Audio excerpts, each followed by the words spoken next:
So tayo po'y dadako na po sa ating pag-aaral ng salita ng Diyos. At ang atin pong talatang babasahin ay sa aklat po ng Ikalawang Tesalonika. Okay, buksan po natin ang ating mga banal na kasulatan. 2 Thessalonians chapter 1. At ang atin pong babasahin ay ang buong kapitulo. Ikalawang Tesalonika, kapitulo 1. Mula po sa talatang 1 hanggang 12 ang atin pong babasahin. So tayo tumayo, kung nakita na po natin ang talatang ito, basahin po natin sa ating mga kasulatan at inyo pong damahin. Para sa ganun po ay mabasa natin ito na may biyaya sa ating puso. Nandiyan na ho ba? Okay, basahin po natin. Ikalawang Tesalonika, kapitulo 1, 1 hanggang 12. Handa, basa.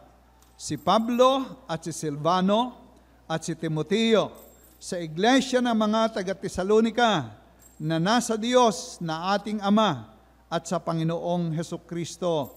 Sumainyo nawa ang biyaya at kapayapaang mula sa Diyos Ama at sa Panginoong Hesukristo.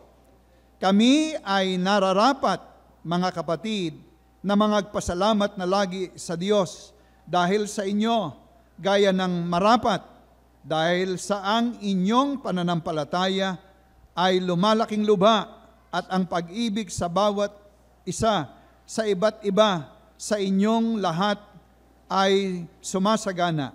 Ano pat kami sa aming sarili ay nangagkakapuri sa inyo sa mga iglesia ng Diyos dahil sa inyong pagtitiis sa pananampalataya, sa lahat ng mga pag-uusig sa inyo at sa mga kapigatiang inyong tinitiis, na isang tandang hayag na matuwid na paghukom ng Diyos upang kayo'y ariing karapat-dapat sa kaharian ng Diyos, na dahil dito'y nangagbabata rin naman kayo. Kung isang bagay na matuwid sa Diyos, nagantihin ng kapigatian ang mga pumipighati sa inyo. At kayong mga pinigati ay bigyang kasama namin ng kapahingahan sa pagpapakahayag ng Panginoong Hesus mula sa langit na kasama ng mga anghel ng kaniyang kapangyarihan na nasa nagniningas na apoy, na maghihiganti sa hindi nagsisikilala sa Diyos at sa kanila na hindi nagsisitalima sa ebanghelyo ng ating Panginoong Hesus, na siyang tatanggap ng kaparusahan na walang hanggang kapahamakang mula sa harapan ng Panginoon at mula sa kaluwalhatian ng kaniyang kapangyarihan. Pagka paririto siya upang luwalhatiin sa kaniyang mga banal at upang siya'y maging kahanga-hanga sa lahat ng mga nagsisisampalataya sa araw na iyon, sapagkat ang aming patutuo sa inyo ay pinaniniwalaan. Dahil din dito ay lagi naming idinadalangin kayo upang kayo'y ariing karapat-dapat ng ating Diyos sa pagkatawag sa inyo at ganaping may kapangyarihan ang bawat nais sa kabutihan at gawa ng pananampalataya, upang ang pangalan ng ating Panginoong Hesus ay luwalhatiin sa inyo at kayo sa Kaniya ayon sa biyaya ng ating Diyos at ng Panginoong Hesukristo. Mapagpala po naming Diyos, salamat po sa inyong salita namin pong binasa. Pagpapalaan mo po, Panginoon, ang sandaling oras na gugugulin po namin sa pag-aaral.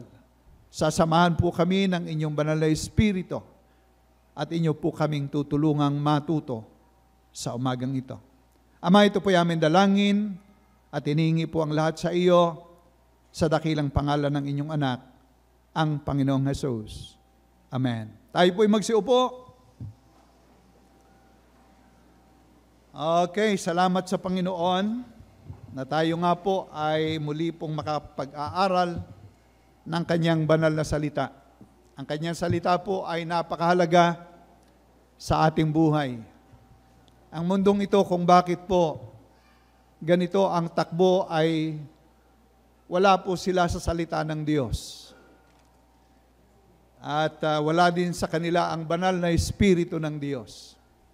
Ngunit salamat po na tayo po ay binigyan niya ng mga biyayang espiritual.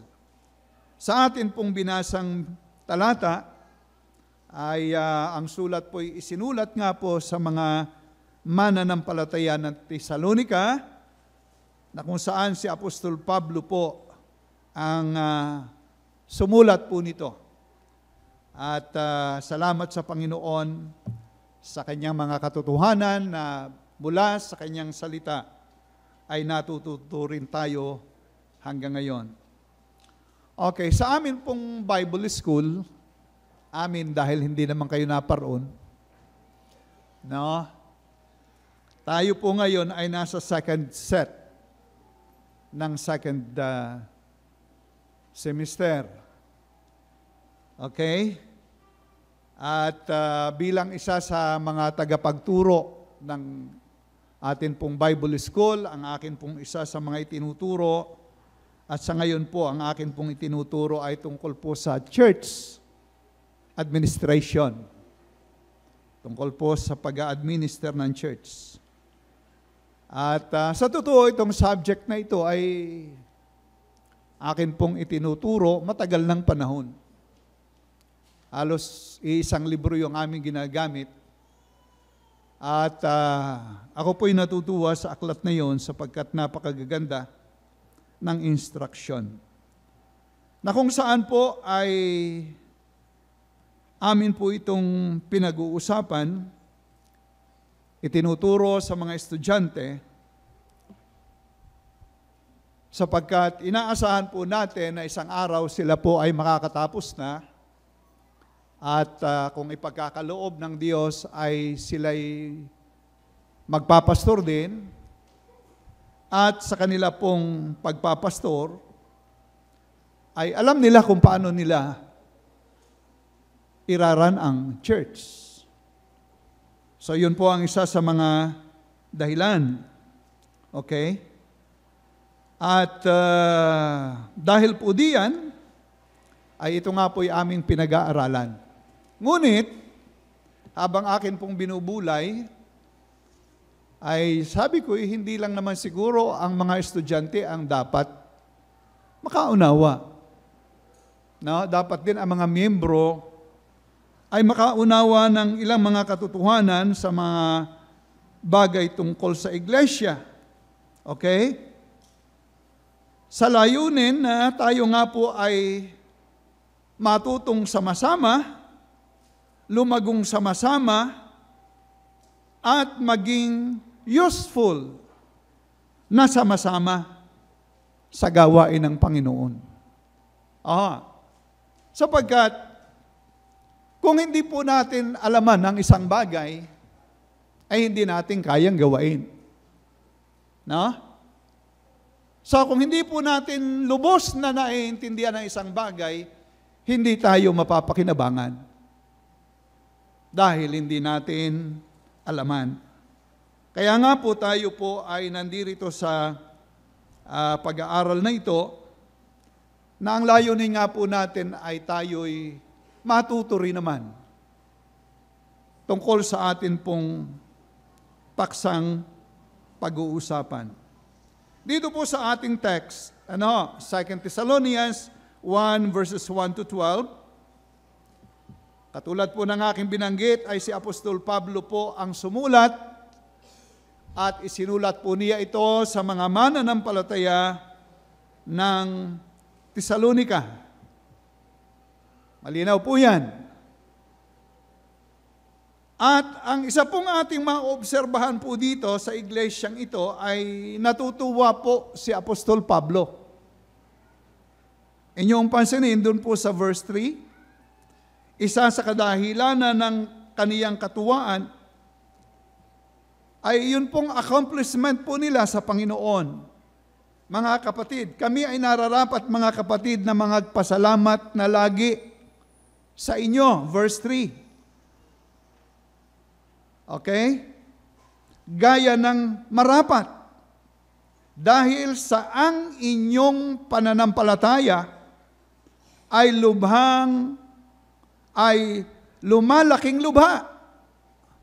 So yun po ang sabi ni Timoteo, isa po ni Apostol Pablo, isa po sa kanyang ipinagpapasalamat sa iglesyang ito ay lumalaking lubha ang church na ito. Meron po silang great accomplishment sa gawain po ng Panginoong Diyos. At diyan din po, sa verse 3, ay sinasabi rin po na yung kanilang pag-ibig ay lumalaki rin sa mga kapatid. No, sabi, at ang pag-ibig ng bawat isa sa iba't iba sa inyong lahat ay sumasagana. Kaya po, mapapansin po natin yung pagpapasalamat ni Apostol Pablo sa iglesyang ito. And then makikita rin po natin doon sa verse 4, ang church na ito, na ang sabi, ano pat kami sa aming sarili ay nagkakapuri sa inyo, sa mga iglesia ng Diyos, dahil sa inyong pagtitiis sa pananampalataya sa lahat ng mga pag-uusig sa inyo. So ito pong church na ito ay nagtitiis sa mga pag-uusig, sa mga persecution. Hindi po sila iglesyang patay-patay na pagka nagkaroon ng kaunting pagsubok ay nagtatakbuhan na. Naglalayuan na. Ang sabi po, ang iglesyang ito ay nagtitiis sa mga persecution. Okay? Kaya nga po, pag ating tiningnan, ang kalagayan po ng iglesia ng Tesalonica ay isang napakagandang iglesia. At doon po sa verses 10 to 12 ay makikita po din natin dito tungkol po sa iglesyang ito kung ano po yung kanyang ninanais na masumpungan.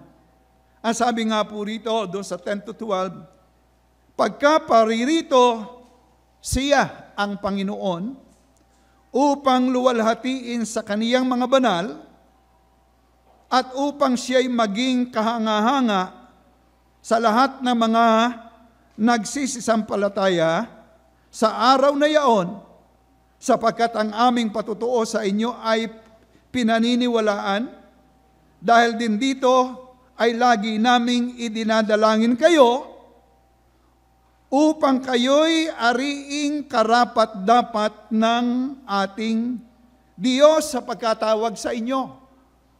Ito yung kanyang panalangin. Sana kayo, church ng Tesalonica, pagdating ng Panginoon, masumpungan kayong talagang maayos kayo. Yan po ang sabi. At ganaping may kapangyarihan ang bawat nais sa kabutihan at gawa ng pananampalataya. Ang ganda nung naisin. Panalangin ni Apostol Pablo sa iglesyang ito.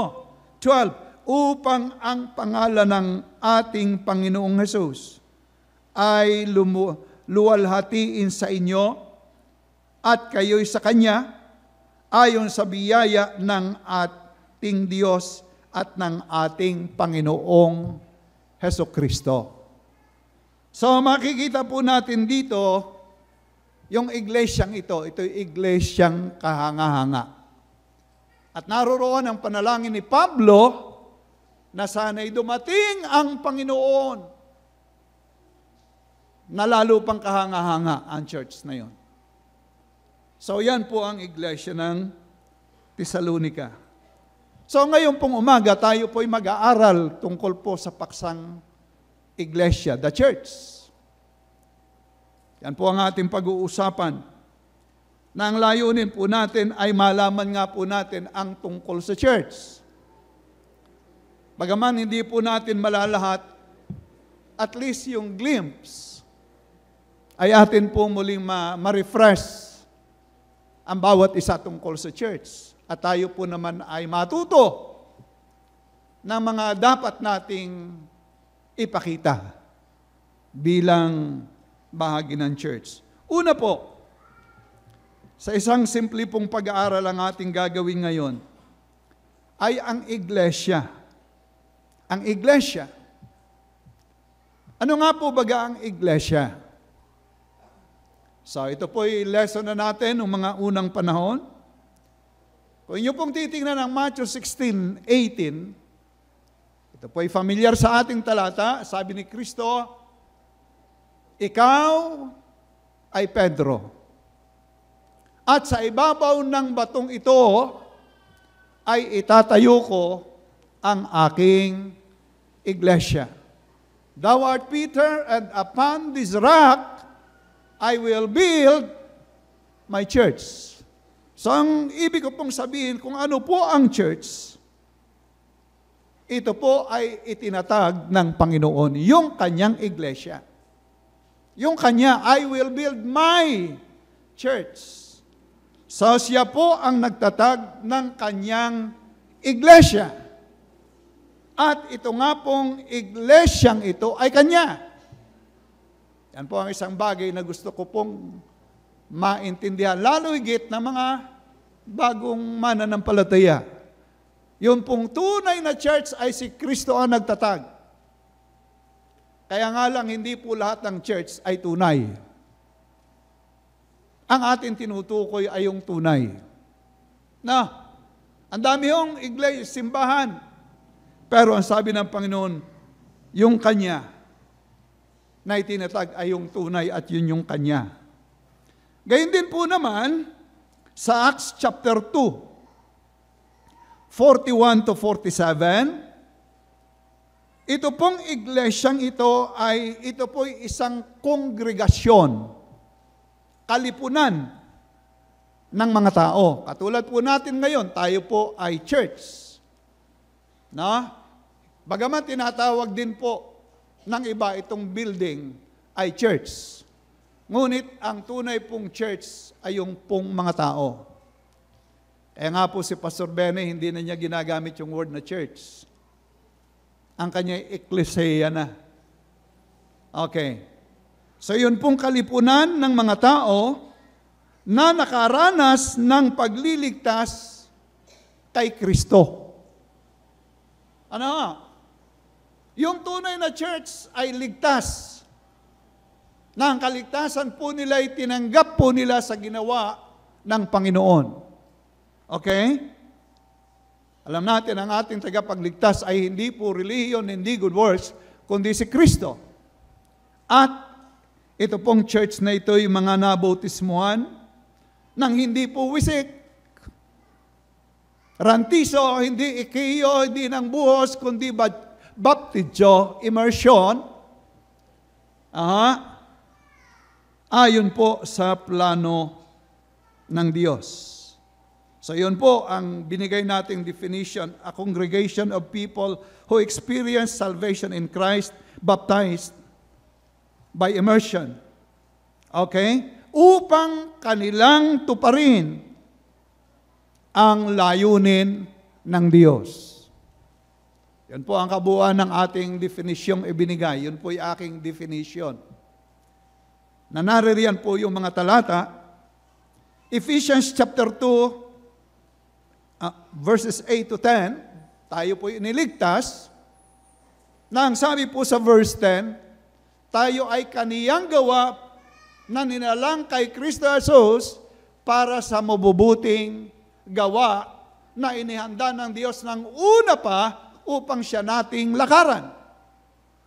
Kaya atin pong kinukumpleto yon, na ang church ay kongregasyon ng mga taong nakaranas ng pagliligtas ng Panginoon, na bautismuhan ng lubog upang gawin ang plano ng Diyos, ng iglesia. Okay. Alam po niyo mga kapatid, kung kanino ibinigay ang Great Commission, ang pangangaral ng Ebanghelyo. Yan po'y sa iglesia. Kaya po tayo ay binigyan ng Panginoon ng Great Commission. Matthew 28, 19 and 20, Acts chapter 1, verse 8, Go ye into all the world and preach the gospel. Ye shall be my witnesses from Jerusalem, Judea, Samaria, and unto the uttermost part of the earth. That was stated by the Lord Jesus Christ bago siya umakyat sa langit. Okay? So, sa church po ibinigay ng Panginoon.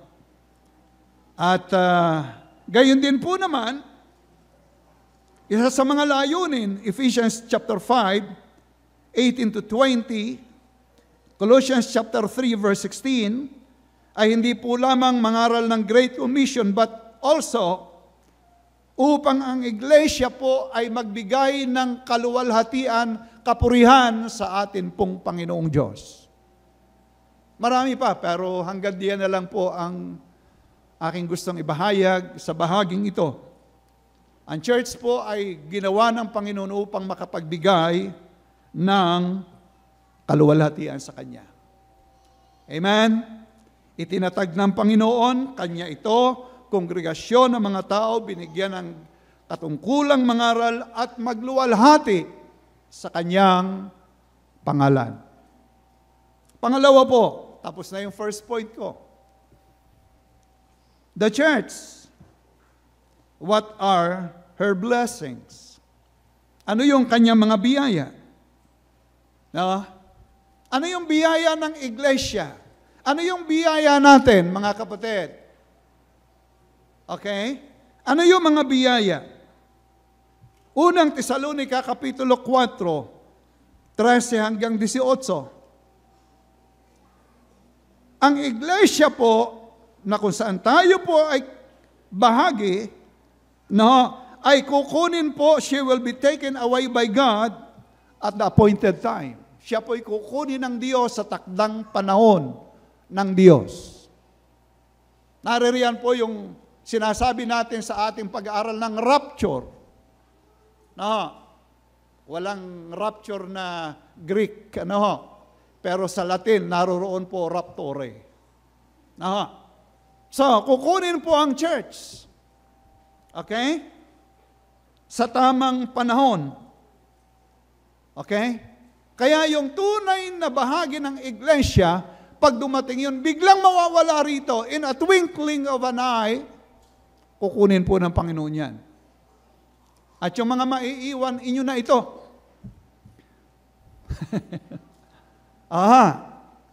Nabasa ho ba niyo yung unang Tesalonica 4?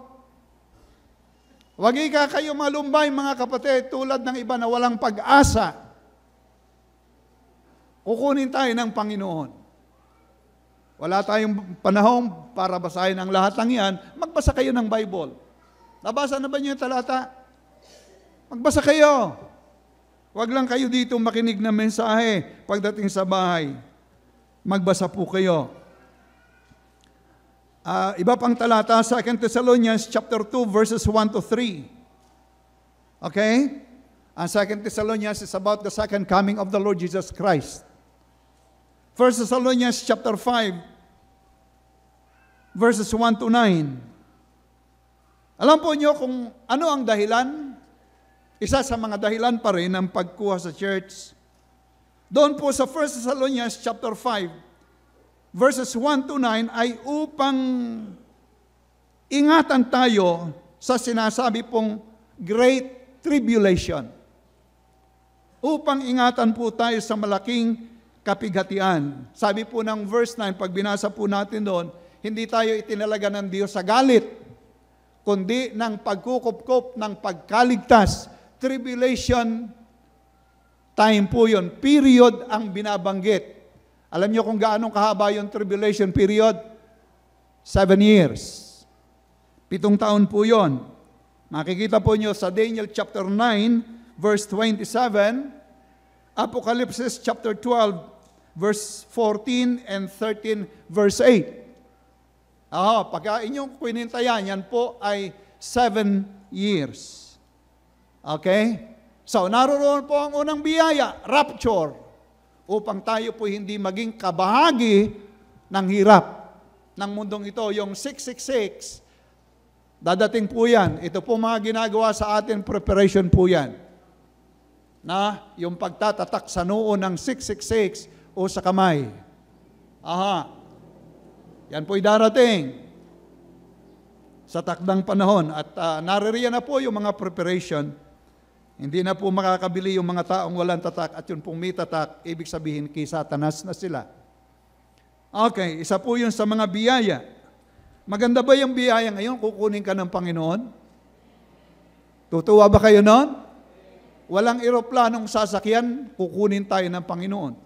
Pangalawang biyaya, Revelation chapter 19 verses 6 to 9, sa Ephesians 5, 21 to 33, ay ang iglesia po ay pakakasalan ni Kristo.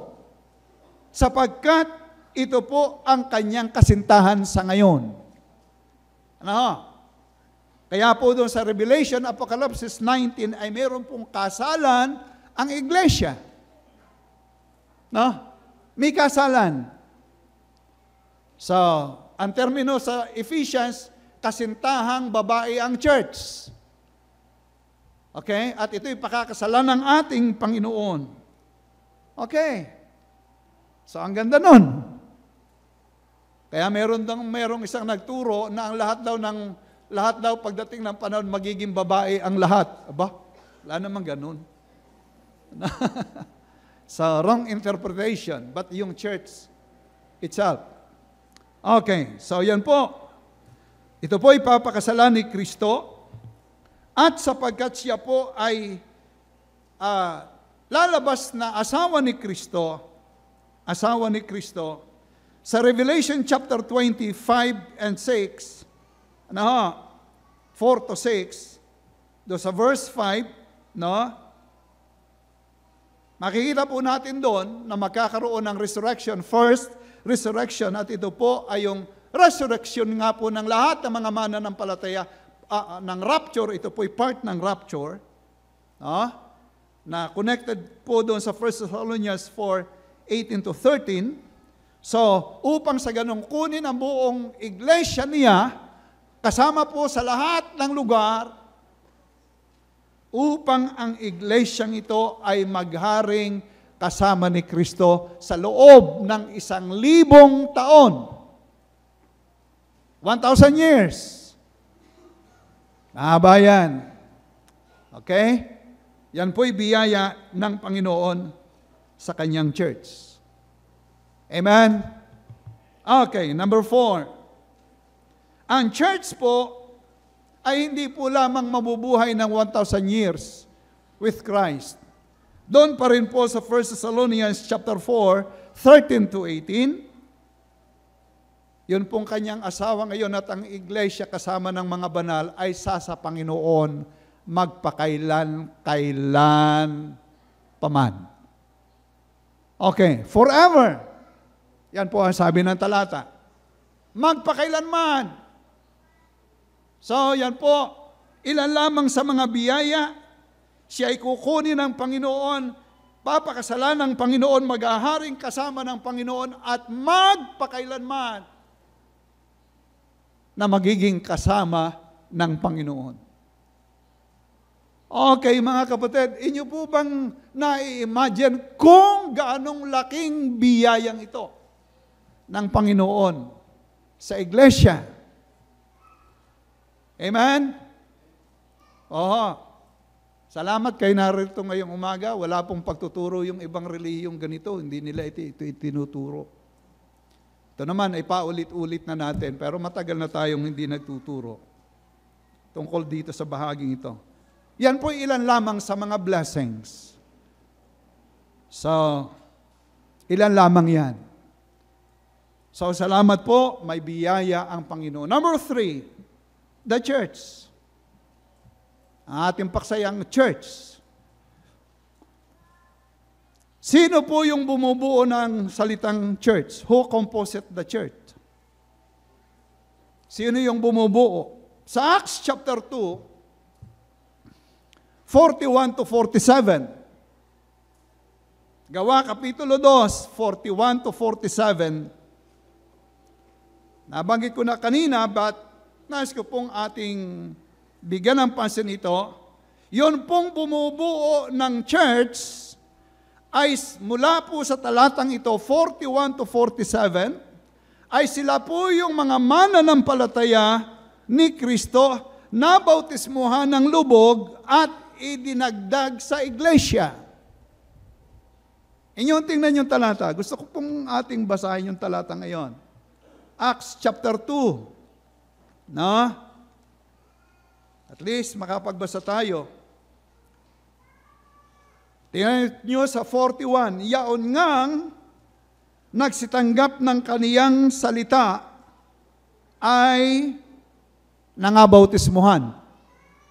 At nangaparagdag sa kanila ng araw na yaon ang may 3,000 mga kaluluwa. 47, na nangagpupuri sa Diyos at nagtatamo ng paglingap ng buong bayan at idinaragdag sa kanila ng Panginoon araw-araw yaong mga naliligtas. Kaya nililinaw po natin ang iglesia po ng Panginoon. Kung sino po ang bumubuo noon, ano ang kabuuan noon, ay sila po yung mga mananampalataya ng Panginoong Jesus na nabautismuhan ng lubog at idinagdag sa iglesia, sila po ay mga ligtas. Amen? Okay.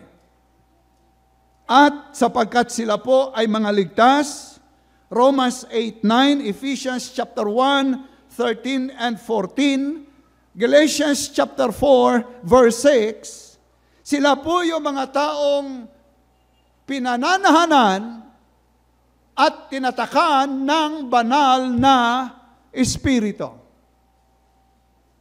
Yun pong mga anak ng Panginoon, may tatakbo yan. Kung ang Toyota ay merong logong Toyota, ang Kristiyano po ay merong logo ng Holy Spirit. Hindi mo nakikita yan, pero kita yan ng Diyos.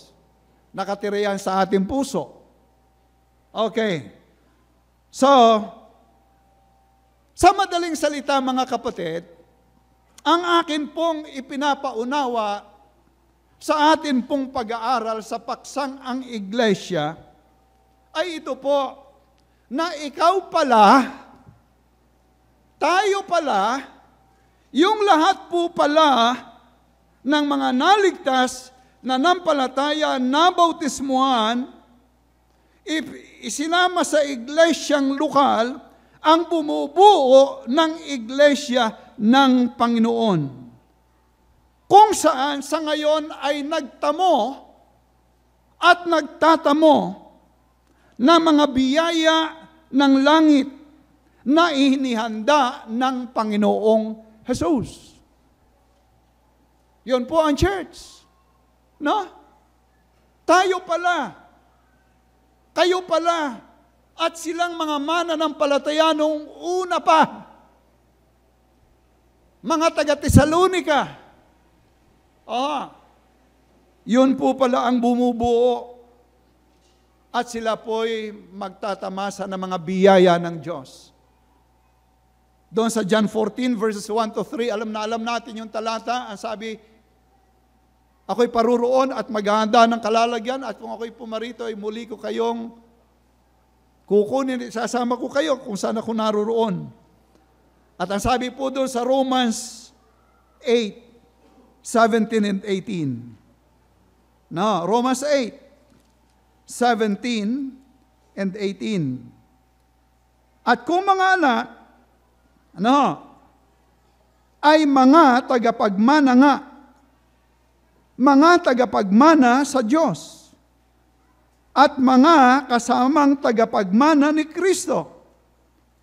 No, sabi, kung gayon nga, makipagtiis tayo sa Kanya upang tayo'y lumuwalhati namang kasama Niya kung mga anak ay tagapagmana. And then sa 18, sapagkat napatutunayan ko na ang pagtitiis sa panahong ito ay hindi karapat-dapat maitumbas sa kaluwalhatiang ang mahayag sa atin. So naroroon po, ikaw po pala, ako pala, tayo pala, at yung mga mananampalataya noong unang panahon. Pagdating ng panahon yon, naroroon po yung church ng Panginoon na Kanya pong pakakasalan. Ito po yung mga mananampalatayang pinangakuan ng Panginoon na mga biyaya ng langit. Ito po yung mga tao na makakakita personally ng kanilang mga mata ng langit na inihanda po ng Panginoong Diyos, na binabanggit din po sa Revelation chapter 21 verses 1 to 4. At sila rin pala, ito palang iglesyang ito rin ang aawit sa Panginoon isang araw na mga awitin ng pagpupuri, katulad ng binabanggit sa Isaiah 51 verse 11, "Therefore the redeemed of the Lord shall return with singing." Ano pa sunod doon? Nalimutan ko na, na-stuck up ako. "And come with singing unto Zion, the everlasting joy shall be upon their..." Ano yung sunod? Ano yun? Nalimutan ko na yung last word. Okay. So mga kapatid, ito po yung church. Napakaganda ng hinaharap po natin. Ang iglesia ng Panginoon. Ngayon, number 4. Naintindihan po natin na tayo po'y kabahagi ng church na yun. Bagaman tayo po ngayon tinatawag na iglesia lokal. Isang araw magsasama-sama yung lahat ng yun. Pero mga kapatid, dito po sa ating text, naririyan po yung ating pag-aaral. No? Doon po sa 2 Thessalonians, bilang tayo po'y kabahagi ng church, ito po naman ang ating tanong. What do you like to see this church today?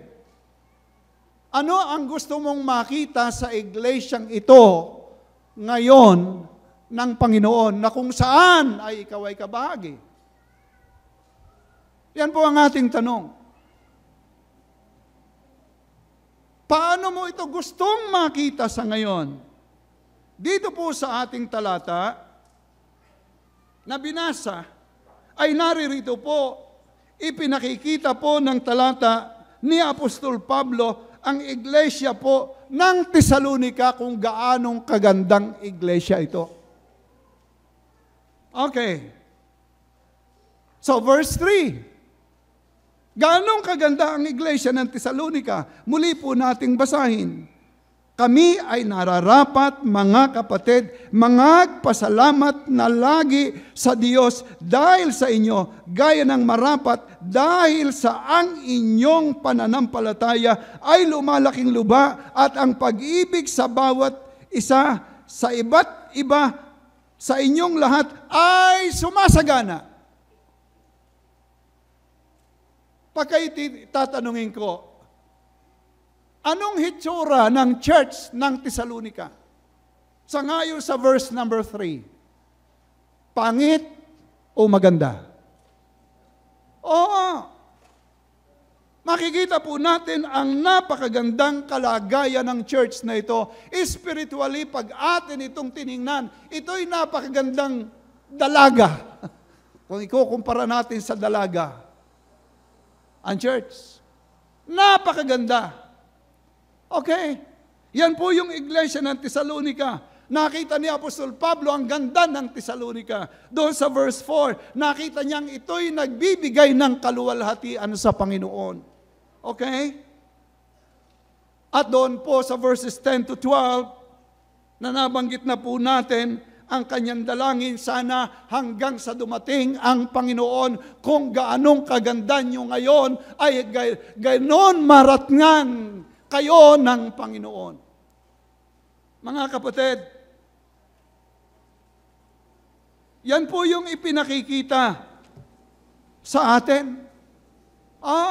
Pinag-aralan natin ang church, napakarami ng biyaya ng Panginoon sa church, na kung saan ngayon tayo kabahagi ng church na iyon.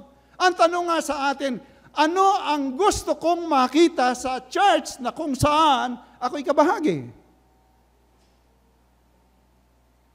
Sa madaling salita, ikaw ay isa sa nagpapaganda. No? Sa madaling salita, ikaw din ang isa sa nagpapapangit. Tama? Oo. Kaya po tayo nag-aaral nito, mga kapatid, ay upang makita po natin sa ating sarili ang kalagayan. Kaya po ito yung ating talatang kinuha. Nakita ko po, ang ganda ng church na ito eh. No? Very ideal ang church ng Thessalonica. Babalik ang Panginoon. No? Anytime, kung kailanman, na marahil papalakpakan niya ang church na ito. Thessalonica, napakabuti ninyo sa mga persecution, nagtiis kayo, gumawa kayo ng aking kalooban, purihin kayo.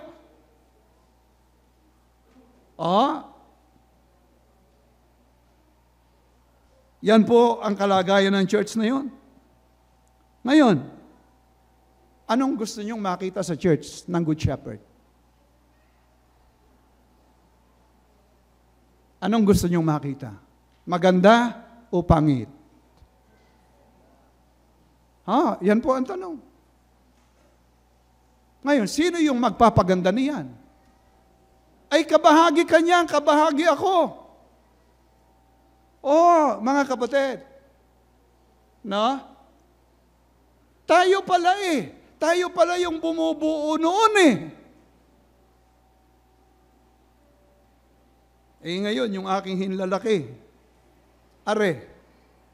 hinlalaki ano? Kayo ba'y may hinlalaki rin? Minsan masakit eh. Palagi ko nang hinihilot. Sana magaling. Meron ako rining masakit. Pagka nakaganyan masakit, inaabala ako. No? So sana sabi ko, walang masakit doon. Alam po nyo, kung ating titingnan, ang iglesia po ng Panginoon, dapat din po nating nakikitang ganito, na kung saan ikaw ang isa sa mga kasukasuan, isa sa mga litid. Pero anong klaseng kasukasuan ka? Anong klaseng litid ka? Ikaw ba'y nagpapasakit o nagpapalakas? Yun po yung ating dinadalang pag-aaral po ngayong umaga. At doon po sa verse number 3, napakaganda po na yun ang ating makita, mga kapatid. Yun yung maganda. Tayo nga sa ating katawan, ito toong pinag-iigi natin eh. Nagpapaikot-ikot tayo sa salamin. No?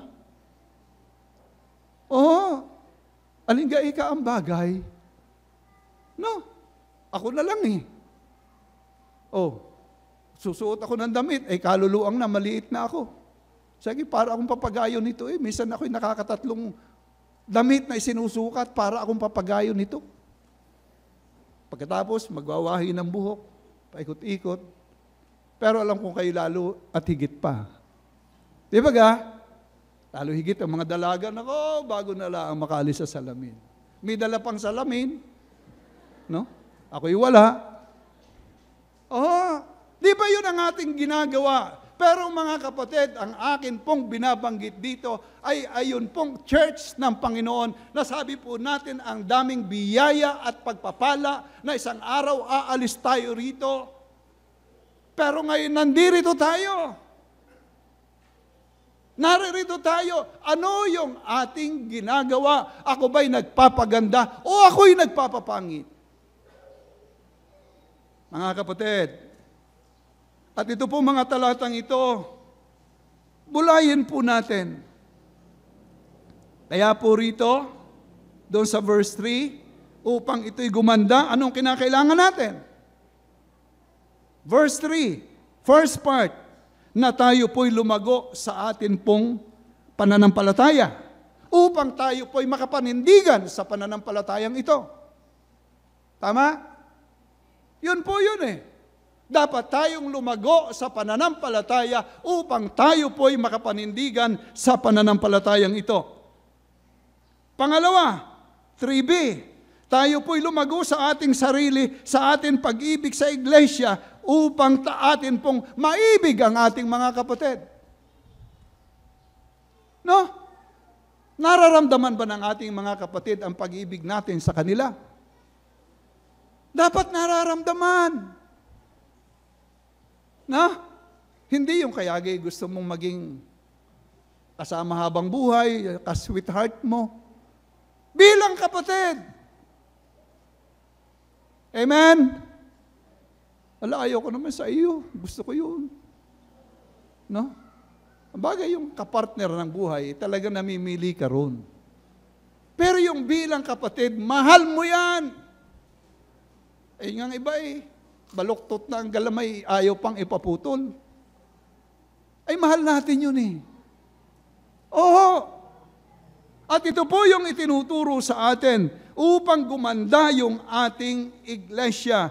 Palaguin po natin ang ating sarili sa pag-ibig sa Panginoon upang maibig po natin ang ating mga kapatid. Verse 4, atin pong gawin ang ating sarili na maging kabahagi ng kaluwalhatian ng Panginoon. Yun yung maganda. Part ako ng church ng Panginoon. Anong hitsura ko meron? Ako ba as yung part na yun, kung ikaw ay isang pintura, naroon ka sa sulok na yun, anong gusto mong makita sa iyo? Aha. Di ba ka? Ayun, ako may itim din Nung kailan kinikis-kis ko hindi na lang maalis. Pero tatanda rin kayo, magkakaroon din kayo. Kala nyo ako lang. Oo. Ay kung ikaw ay bahagi ng dingding na yan, kapatid, saan kaya dyan parte ng dingding? Aling part ka ng pintura? Ay ako'y are. At nakita mong, naku, tapingin. Alam ko niyo, taping? Amusin? Taping yun sa matatanda. Ay yung pagagandahin. Iyong lilinisan, ako yan part ko yan akin yan mga kapatid, kaya po tayo nag-aaral ng bagay na ito. Verse 5, no? Okay, ano sabi ng verse 5? Na isang tandang hayag ng matuwid na paghukom ng Diyos upang kayo'y ariing karapat-dapat sa kaharian ng Diyos, na dahil dito'y nangagbabata rin naman kayo, which is a manifest token of the righteous judgment of God, that ye may be counted worthy of the kingdom of God, for which ye also suffer. Ano yung meron doon? Yung word na worthy, karapat-dapat. Yun yung maging panalangin natin. And then doon sa 10 to 12, naroon na po, napakaliwanag ng pangungusap. Tingnan po uli natin. Pagka paririto siya, pag pumunta na ang Panginoon dito, kinuha na tayo upang luwalhatiin ang sa kaniyang mga banal, upang siya'y maging kamangha-mangha sa lahat ng mga nananampalataya sa araw na yaon. Dahil dito, ito ang sabi, ay lagi naming idinadalangin kayo upang kayo'y ariing karapat-dapat ng ating Diyos sa pagkatawag sa inyo. Wherefore also we pray always for you, that our God would count you worthy. May bilang kang karapat-dapat of this calling sa pagkatawag na ito, and fulfill all the good pleasure of His goodness and the work of faith with power. Ang ganda nun Sana ito yung ating makita sa ating buhay as part ng church na kung saan ay kukunin ng Panginoong Diyos. Minsan hindi po natin nakikita yung bagay na yun. Okay? Mababaw ang ating pananaw. Wala tayong pakialam. Ang tingin natin sa church ay kung ano-ano lang. Kaya nga po tayo nag-aaral ng bagay na ito upang maunawa natin. Na kahit saan ako dumating, ako'y kabahagi ng church ng Good Shepherd. Na kahit saan ako dumating, palaging ang Good Shepherd bilang ako'y kabahagi ng church ay maluluwalhati sa aking buhay. Hindi yung pagka ikay mag-isa na lang kung ano-ano na ang ginagawa mo. Wala ka nang pinakukundangan ng kabahagi ako ng church. Okay? At alam po niyo mga kapatid, ako po'y na-bless sa iglesyang ito ng Tesalonica. Ngayong umaga, katulad po ng ating pag-aaral, ikaw at ako ang bumubuo ng iglesia ng Diyos. Kasama ng mga naunang mananampalataya, kasama ng mga kapatiran ng Tesalonica. Ang tanong po, nagiging kabahagi ka ba ng pagpapaganda ng simbahan? Nagiging kabahagi ka ba ng hangarin ng church ng Panginoon ay tunay na makitang maganda? Tayo po'y manalangin. Dakila po namin Diyos, aming Ama, salamat po sa umagang ito. Kami po'y nag-aral ng tungkol sa church. Salamat, Panginoon, sa iyong biyaya sa iglesia na kung saan kami po'y inyong ginawang kabahagi. Isang araw, kung kailanman mangyari ang panahong iyon, kami ay aalis dito. Kami pipiling sa iyo, mararanasan namin ang mga biyayang iyon. Hindi na po isang panaginip, kundi isang katotohanan. Sapagkat kayo po ang nangako. But Lord, salamat po na kami po'y nakakapag-aral ng iyong salita. Salamat, Panginoon, sa iglesia ng Tesalonica. Tunay na napakaganda ng iglesyang ito bilang lokal na iglesia. Kami po, Panginoon, bilang lokal na iglesia, tulungan mo kami. Na sana nga, Panginoong Diyos, malagay sa aming mga puso ang damdaming ito, ang hangaring ito, na kami ay isa sa nagpapaganda at magpapaganda ng inyong iglesia. Kayo po, O Diyos, ang kumilos sa amin ngayong umaga. Kayo, O Diyos, ang gumawa. Habang tayo po'y nakatungo, nakapikit ang ating mga mata. Hindi ko alam kung anong buhay meron ka, pero kung meron ka nakikita sa Panginoon, Lord, salamat po sa hamon. Hindi ko po naiintindihan ang ganung bagay.